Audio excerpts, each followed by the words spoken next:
Good morning. Welcome to today's devotional. We're in Colossians chapter 1. Today we're going to read one verse, which is verse 9. For this reason, we also, since the day we heard it, do not cease to pray for you and to ask that you may be filled with a knowledge of his will in all wisdom and spiritual understanding. And I think it's really important when we come across the prayers of the Apostle Paul and the other apostles, because I think it helps to direct our own prayers. Some of us have difficulties on knowing what to pray for exactly. And I want to encourage you to look for those prayers in the scriptures and to use them to help you to model your own prayers on. So let's have a think about what he was praying for. Since the day we heard it, about their faith because of the gospel, he did not cease to pray for you and to ask that you may be filled with the knowledge of his will in all wisdom and spiritual understanding. Notice that he didn't cease to pray. He was always praying. The Apostle Paul was always praying for those churches that he cared so much about. And, we should be praying people. We should be a people that prays at all times with all kinds of different prayers that we bring before the Lord constantly for one another, but also for ourselves. But look what he's saying here. He's praying and asking that they might be filled with the knowledge of his will. Now that's very interesting. If we think about some of the religious ideas, some of the philosophical teachings that were around in Paul's day in this particular city, and of course across the Greco-Roman world.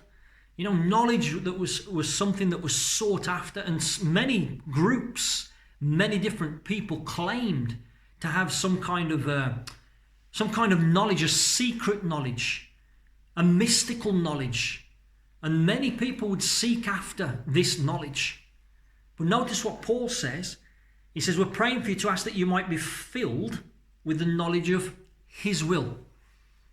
You see, it wasn't just asking that they might know the Lord, that they might have the knowledge of the Lord, but that knowledge might be expressed through the way that they live, that they might have the knowledge of his will.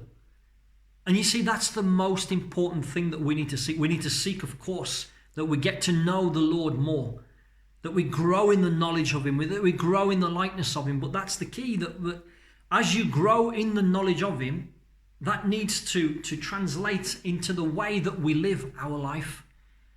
That suddenly the one thing that we want more than anything else is to walk in a way that is worthy of our calling, to walk in a way that is pleasing to him. And so let that be the prayer. Father, teach me your will, teach me your ways, that I might walk before you. And he says, filled with the knowledge of his will in all wisdom and spiritual understanding. And again, thinking about the ancient world, that ancient Greco-Roman context, wisdom was something that was sought after. But what I understand here is, it's the knowledge of his will. As we walk in his will, then we walk wisely. We discover what true wisdom is. That is putting into practice the will of the Lord. And of course, he is the one that needs to enable us. And he says, let us be filled with wisdom and spiritual understanding. We're not seeking some kind of esoteric, mystical understanding. We are looking for true spiritual understanding. And what that true spiritual understanding is the understanding of the true God and his will and his ways. You see, true spirituality, it's not about mystical experiences. And I don't want to kind of cast aside the importance of experience. We learn a lot from experience, but we're not seeking after mystical knowledge or mystical experiences. It's actually your true spirituality is measured by the character of Christ that is revealed through you. The measure of the character of Christ that is revealed in you and through you.